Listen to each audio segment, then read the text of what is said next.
আজ মহাকুম্ভ মেলার সমাপ্তি। ৪৫ দিন ধরে অনুষ্ঠিত হওয়া এই মহাকুম্ভ মেলায় ৬৬ কোটিরও বেশি মানুষ সঙ্গমে স্নান করেছেন।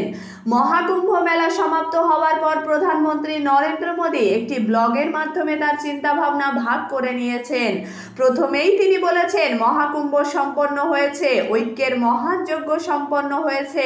প্রয়াগরাজের ঐক্যের মহাকুম্ভে ৪৫ দিন ধরে এই এক উৎসবে ১৪০ কোটি ভারতবাসীর বিশ্বাস যেভাবে একত্রিত হয়েছিল তা অসাধারণ। মহাকুম্ভ সমাপ্তির পর আমার মনে যে চিন্তা ভাবনা এসেছে তা আমি লিপিবদ্ধ করার চেষ্টা করেছি। তিনি আরও বলেছেন, তীর্থরাজ প্রয়াগের এই একই অঞ্চলে ঐক্য, সম্প্রীতি এবং প্রেমের একটি পবিত্র অঞ্চল শৃঙ্গারের পুরও রয়েছে, যেখানে ভগবান শ্রীরাম এবং নিষাদ রাজের মিলন হয়েছিল। তাদের সাক্ষাতের সেই ঘটনাটিও আমাদের ইতিহাসে ভক্তি ও সম্প্রীতির সঙ্গমের মতন। প্রয়াগরাজের এই তীর্থস্থান আজও আমাদের ঐক্য ও সম্প্রীতির অনুপ্রেরণা যোগায়।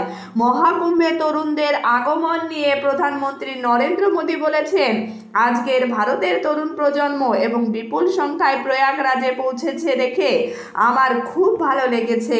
এই মহাকুম্ভে অংশগ্রহণের জন্য তরুণদের এগিয়ে আসা একটি বিশাল বার্তা।